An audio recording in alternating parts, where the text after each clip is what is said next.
Hey everybody, how you doing? Mark here, sitting in my kitchen ready to make you guys dinner once again, and this is gonna be such an easy dinner. It's just me and my daughter Victoria for dinner tonight. No Jen, no Sarah, Tim's not here. I'm not feeding a bunch of people. It's for two people, okay? This is gonna be a good dish. This is what we call a Louisiana skillet, and it's a pork dish. Lots of vegetables in it. You don't have to cook rice or anything like that. So yeah, this is going to be really good. I've got pretty much everything laid out on the counter over there, and I'm really excited to show you this. It is just that easy. Let's get into it. All right, guys. So right here, what we have are country-style pork ribs. They're like little strips of meat. There's one here. There's a small one here, and another small one here. These were probably actually connected. This one and this one. At one point, so we got two good-sized pork ribs there. That'll be enough for me and Vic. Got a little oil, just going to cover up the meat a little bit with some oil. For cutting, we have an onion, one stalk of celery, a little bit of zucchini, and a red pepper. These I'll probably dice a little fine. These I'll leave in slightly larger chunks. Got a little Creole seasoning. You guys can use your favorite type of seasoning. You can also make your own Creole seasoning. But once I get the meat covered with the oil, I'm just going to sprinkle this on, and it will adhere to the meat really well. Then a little bit of salt and, sorry. Then a little bit of black pepper and salt. I'll probably do maybe half a teaspoon of each. You got to remember, Jen is not eating with us, so I don't really have to worry about the salt intake, okay? So that's why I'm using a pre-made Creole seasoning thing, and I can use a little bit of salt in there as well. But yeah, this is going to be really easy. Let's get into cutting this stuff up. Okay, as you can see, I got a little bowl here, and I'm just going to put all my vegetation in here. To start, I'm going to cut off the blossom end to the onion. Peel down all the really dry layers of onion here. Okay, now what I'm going to do is I'm going to bisect the onion just right down through the root there. And then I'm going to do a French cut. Trying to do it fairly thin. I'm aiming for about 1/4 of an inch. Again, just making very, very small pieces. Get to the end. We don't need that little bit now. So yeah, that's our dice right there. Going to do the same thing to the other portion of onion here. Start out with a French cut. And then finish our dice or our chop, whatever you want to call this. There we go. So that's all of our onion. Alright, so we're just going to take this, put it in our bowl. Alright, I'm going to chop off the very tip down here. It was a little dry. I'm going to cut off all the white, just like that. Then what I'm going to do is I'm going to bisect it down the middle. Just like that. Come back up about halfway and make another slit. And now I can just sit here and chop these up. Again, 1/4 inch pieces or so.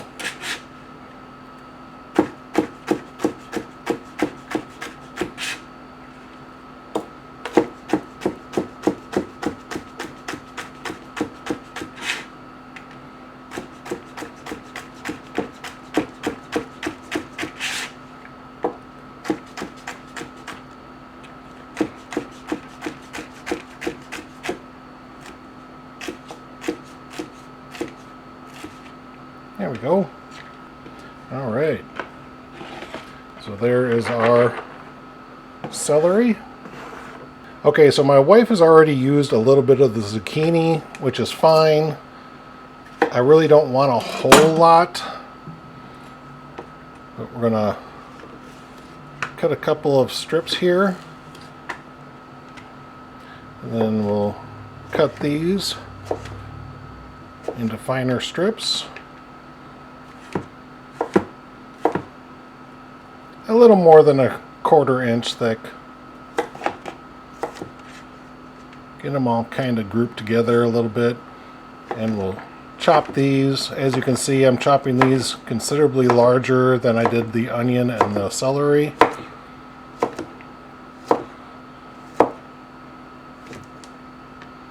Just like that. Now the reason I can put all this in the bowl is because it's all going to get added at the same time. Alright, now I'm going to chop off the top of the pepper, pull the stem out. Then I'm going to put all this into the garbage. That was weird. I only had 2 veins going through there. Usually there's like 3 or 4. But again, just going to chop these up fairly large, about what we did with the zucchini.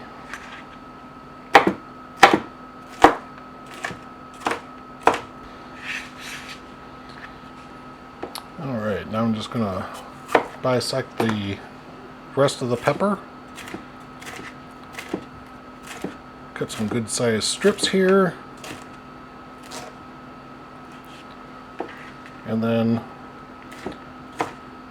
again, just a good chop. That's all we need. Just like that. Doesn't have to be perfect. Doesn't have to be really pretty.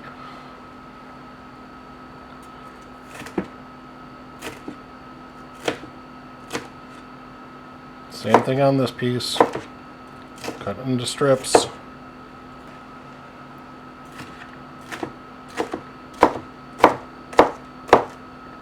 There we go. Alright, all the vegetation is cut. Get it into our bowl here. That's enough vegetables for 2 people, don't you think? Alright, now, in my little meat bag here, I'm going to take my vegetable oil.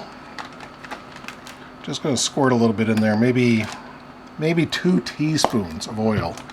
That's all I'm putting in the bag. And I'm just going to rub it around. Make sure that oil gets on all those little meat pieces in there. Just like that. And then I'm going to take my seasoning. I'm just going to sprinkle in as much as I feel comfortable doing. Really, that's about it. So I'm going to say that was probably maybe close to 2 teaspoons. And again, seal it up, shake it around, make sure the seasoning gets spread throughout the pieces. Alright, it's time to cook. Now I will have you know that I am kind of going against the manufacturer's directions in that I'm not supposed to preheat this with nothing in it. Well, this is one of those situations where I want to heat up my pan before I put everything in. So, yep, it's getting pretty warm. So there's one country style rib. Now my pan is not so hot that it starts sizzling off right away, but it's hot enough to do what I need it to do. Alright, so we're going to cook this for 3 to 4 minutes per side, okay? Not very long. I can already smell that seasoning. Oh, it smells good. It's only been like 3 minutes. I'm just going to kind of pick it up, see how it's going. No, not yet. I want a little more brown on the underside of the pieces here, so maybe another minute. Alright, let's give it one more peek. Yeah, that looks pretty good. Look at that, nice little sear on there. Not bad. Again, just another 3-4 minutes. Well, since we're sitting here waiting for the meat to cook, I'm curious, Have you guys been to the community page lately? I posted a few pictures up there of a camping trip that Jen and I did last week, and we had to throw in the towel on that camping trip. Well, let me put it this way. The first thing that happened was when we were setting up camp on Sunday when we got there, I got bit up big time by chiggers, the little red microscopic little insects, and they leave a big red welt on your skin, and they were itching like crazy. The heat was astronomically hot. I mean, we actually got into the hundreds. We haven't been above 100 degrees around here for a few years now. And of course, we try to go out camping during the hottest time of year. So we were just dying of sweat. You know, it was horrible. And then the nail in the coffin was, I think it was our third morning. We woke up to a loud bang noise. It's like, what the hell, you know? And I woke up and I see Missy out of her bed on the floor, and I thought that she had literally fell off of her bed onto the floor. So Jen and I were kind of joking about it. Well, I was kind of doing some morning stuff. I let the dog outside, and I started making coffee and stuff like that. And Missy was barking. Normally that means that someone's walking by. So I opened up the blinds on the slide out, and here a large oak branch, and I mean large. I'm talking like this big. I am not exaggerating, okay? That's got to be 8 to 10 inches across. Had fallen from the tree above, hit the slide out, and smashed our window for the slide out. Unbelievable. But because of all the heat we were supposed to have, we're like, there's no way we can seal up our camper now. We gotta leave. You know, there was no way we were going to stay comfortable. Oh, I suppose I better pay attention to what the hell I'm doing, huh? Yeah, that looks all right.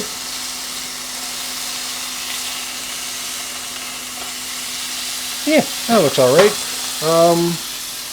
So what I'm going to do now is I'm going to take these off. Just set them off to the side, and in fact, I'm going to grab a lid for a pot and just kind of cover up the meat, just kind of keep them warm. All the vegetation, we're going to dump it right into the pan here. Try to get as much out as I can.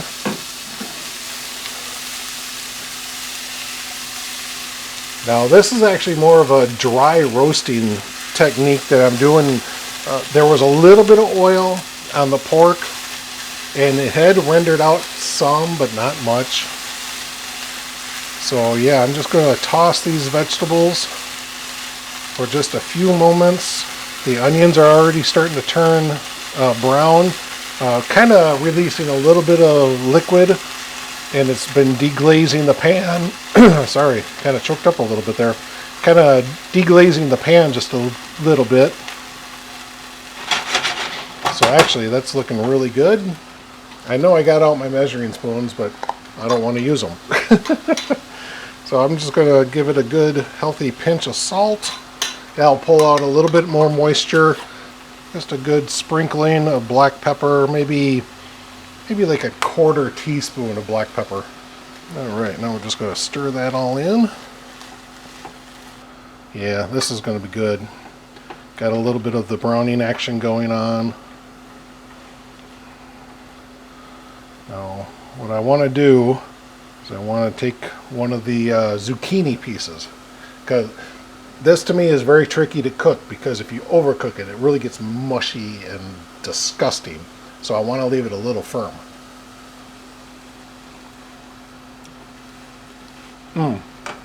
Perfect, perfect, perfect. It is done. That's it, guys. Look at that. All right. I don't want to cook this anymore, so I turned off the heat. I'm going to get a plate and dish up. There you go, guys. Check that out. That looks awesome. All right, guys, here we go. Louisiana pork skillet, or just Louisiana skillet, however you want to say it.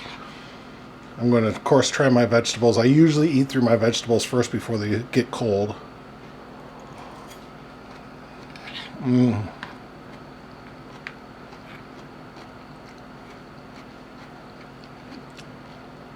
That was a bigger mouthful than I thought. So much flavor. Now, I did not season the vegetables at all, but just from cooking in the pan that the pork cooked in, there's seasoning on there. I mean, I put a little salt and pepper on there, but the Cajun seasoning, I didn't put any of that on the vegetables, and I can taste it. I really can.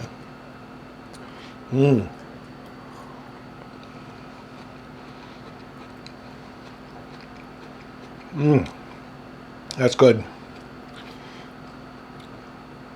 All right. There's my piece of pork.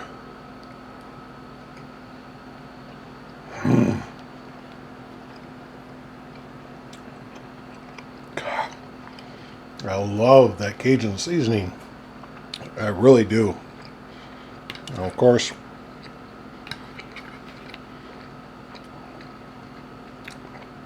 the best way to have it is a little vegetable and a little meat.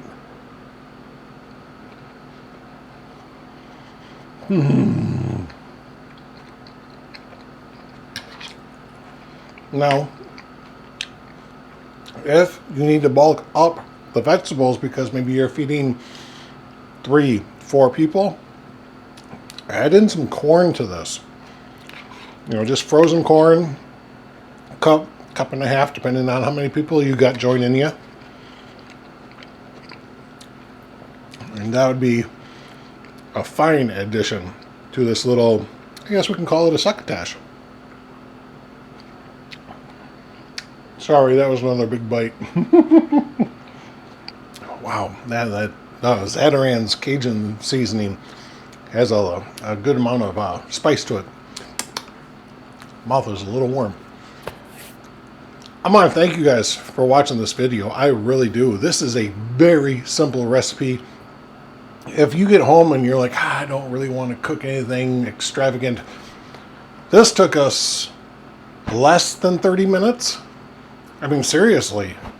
It took us almost as much time to cut up the vegetables as it did to actually do the cooking. So, just amazing. Pork is kind of tricky because it is so lean nowadays. So be careful on how much you cook it. In pork chops especially, if that's what you want to use for this dish, really pay attention to your meat, okay? Pork will go dry on you like that, okay? The other thing you can remember is that you can cook pork like beef. So you don't have to cook it until it's absolutely white in the middle.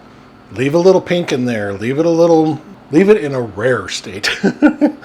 Not raw, not undercooked, but rare, medium rare, and it'll be amazing. It really will. Try this dish, guys. It is so simple. Let your kids help you out. Let them help fry the meat. Let them help cut up the vegetables. Help them along. Teach them how to cook. Teach them how to fend for themselves. That's what we're here to do. That's our job as the adults. All right, this is Mark saying thank you so much for watching. If you like this video, I come out with cooking videos every few weeks. Not as often as I used to. But then I also have hiking videos and motorcycling videos. And in fact, right now I've got a motorcycle series going on where I was out for 8 days on my bike and just had an amazing adventure. So maybe check that out. My hikes, I go everywhere. I really do. I mean, around here. I don't go to the Pacific Crest Trail. I don't go to the Appalachian Trail. I don't do the Continental Divide or anything like that. I live in Wisconsin. So most of my stuff is around state parks, local parks, And we have something called the Ice Age Trail here, and that's primarily what I hike. So if you're into that kind of stuff, look around my channel a little bit and see what you can find. You might find something that suits you. Thanks for watching, guys. Always believe heart, soul, mind, and body in yourself. Bye, guys.